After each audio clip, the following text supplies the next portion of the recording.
specifications of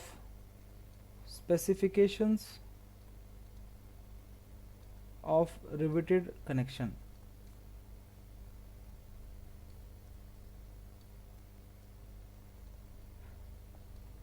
जब हम joint की स्ट्रेंथ कैलकुलेट करेंगे, एफिशिएंसी कैलकुलेट करेंगे, डिज़ाइन करेंगे, तब ये सारे जो स्पेसिफिकेशंस हैं, नॉमिनल डायमीटर कितना रखना है, मिनिमम पिच कितना होगा, एज डिस्टेंस कितना है, मैक्सिमम पिच कितना होगा, ये सारे क्राइटेरिया जो हैं हम यहीं से लेते हैं।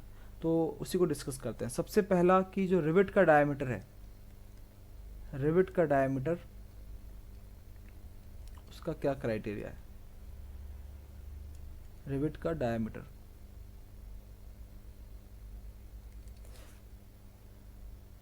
देखिए इसमें मैंने आपको बताया जो बॉडी का जो डायमीटर होता है, रिवेट के बॉडी का जो शैंक होता है हमारा, उसको हम लोग नॉमिनल डायमीटर कहते हैं, right, nominal diameter of rivet, ठीक है। उसको हम लोग जनरली डी से रिप्रेजेंट करते हैं, ठीक है। जो ग्रॉस डाया होगा, ग्रॉस डाया ऑफ रिवेट, उसको हम डी डैश से कर सकते हैं, या कहीं बुक में डी एच में लिखा जाता है, ठीक है, तो आप कंफ्यूज होंगे।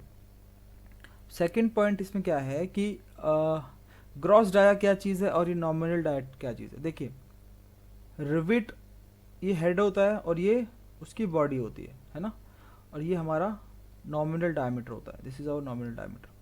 अब जो प्लेट है, जिस प्लेट में हमको रिवेटिंग करनी है, तो प्लेट में जो हम रिवेटिंग करेंगे उसके लिए हम लोग प्लेट में होल क्रिएट करते हैं। तो होल का जो डायमीटर होगा वो रिवेट के डायमीटर के बराबर होगा या ज़्यादा होना चाहिए, थोड़ा बढ़ा के रखते हैं, ठीक है। तो उसका क्राइटेरिया है ये डी डैश। अब कितना रखते हैं वो देखिए, अगर नॉमिनल डायमीटर, अगर नॉमिनल डायमीटर 25 या 25 mm से कम है, उस केस में जो ग्रॉस डायमीटर होगा उसमें आप क्या करेंगे, नॉमिनल डाय में 1.5 mm ऐड करेंगे, ठीक है। अगर नॉमिनल डायमीटर 25 mm से ज़्यादा होता है तब ग्रॉस डाया आप 2 mm इंक्रीज करेंगे नॉमिनल डाया से, ठीक है। ये हो गई बात डायमीटर की। नेक्स्ट जो स्पेसिफिकेशन है वो है इसमें गेज। गेज स्मॉल जी से डिनोट करते हैं। देखिए किसी भी प्लेट सेक्शन में हम अगर हमने रिवेटिंग की है कुछ इस तरीके से कि हमने यहाँ पे 2 रिवेट लगाए हुए हैं, मान लेते हैं यहाँ पे 2 रिवेट लगाए हुए हैं इस तरीके से, और ये हमारा फोर्स का डायरेक्शन है, जिस डायरेक्शन में फोर्स अप्लाई हो रही है प्लेट पे। तो गेज डिस्टेंस बेसिकली क्या है, फोर्स के डायरेक्शन के परपेंडिकुलर डायरेक्शन में किसी भी 2 रिवेट के सेंटर टू सेंटर डिस्टेंस को गेज डिस्टेंस कहते हैं। ये परपेंडिकुलर डायरेक्शन है, समझ, देखिए ये तो फोर्स का डायरेक्शन हुआ and this is perpendicular direction, right. तो फोर्स के परपेंडिकुलर डायरेक्शन में किसी भी 2 रिवेट्स के कॉन्जिक्यूटिव डिस्टेंस को गेज डिस्टेंस कहते हैं। तो सिंपली लिख सकते हैं gauge is the distance, distance between adjacent rivets या फिर consecutive adjacent rivets which are perpendicular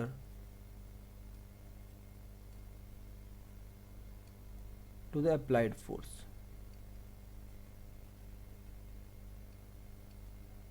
applied force,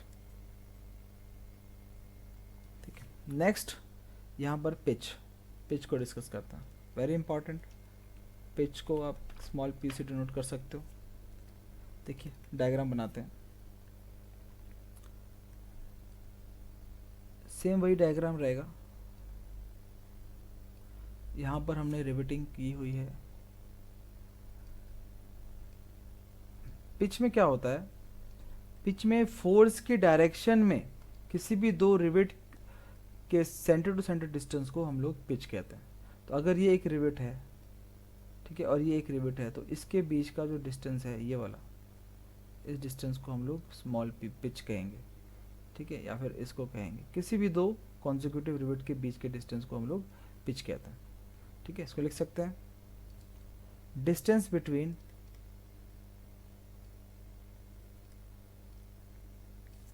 adjacent rivets parallel or along the applied force, parallel or along the applied force.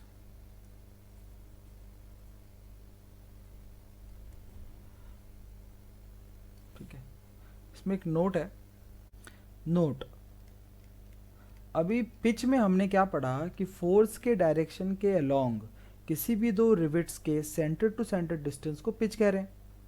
लेकिन अगर हम कुछ ऐसा मेंबर यूज़ कर रहे हैं जिसकी विड्थ बहुत ज़्यादा है, वाइड प्लेट्स अगर हम यूज़ करते हैं, उस केस में पिच हम ट्रांसवर्स डायरेक्शन में भी ले सकते हैं। ठीक है, मतलब इस डायरेक्शन में भी हम लोग पिच को कंसिडर कर सकते हैं, कंडीशन बीइंग कि विड्थ प्लेट की ज़्यादा होनी चाहिए। ठीक है, ये विड्थ होती है।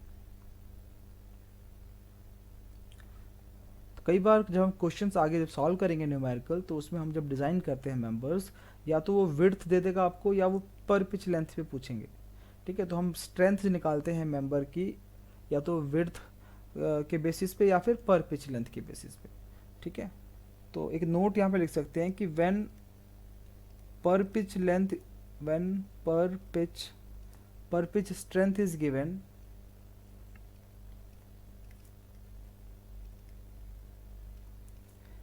then pitch is taken in the direction of, या फिर in the transverse direction, सभी को ट्रांसवर्स पता होगा आई होप। ठीक है, अगर ये प्लेट है, इस डायरेक्शन में फोर्स अप्लाई हो रहा है, ठीक है, तो ये along the direction of force है। ठीक है, ट्रांसवर्स क्या होगा, इन दिस डायरेक्शन। ओके, अब नेक्स्ट, मिनिमम पिच।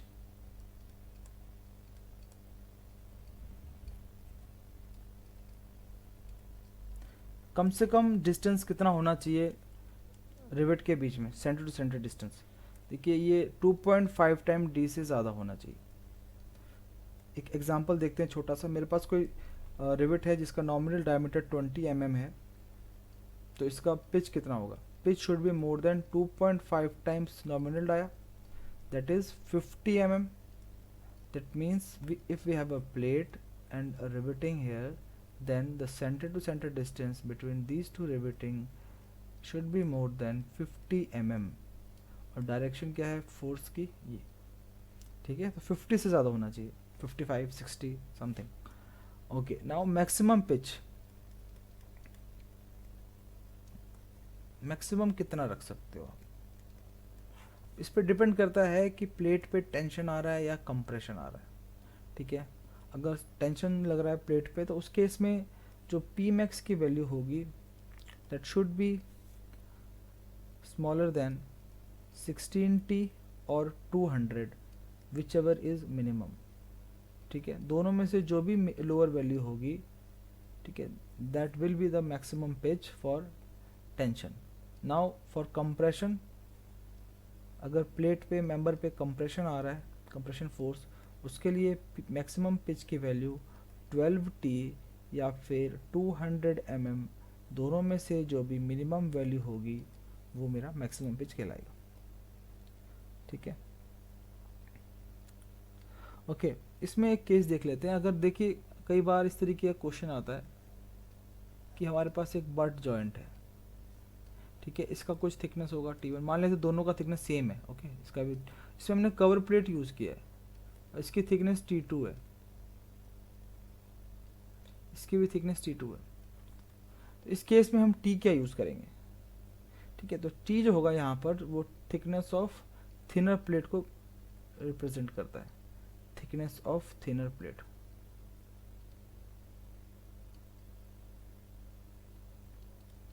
ठीक है, अब नेक्स्ट, टैक रिविट। टैक रिविट कभी भी लोड कैरी नहीं करते, नेवर कैरीज लोड। ये सिर्फ स्ट्रक्चर की रिजिडिटी को मेंटेन करने के लिए यूज किया जाता है। So tack rivet is use to maintain rigidity of structure, rigidity of structure, इसका डायग्राम बनाने की कोशिश करते हैं। कोई गसेट प्लेट है हमारी और ये हमने एंगल सेक्शन यूज किया है।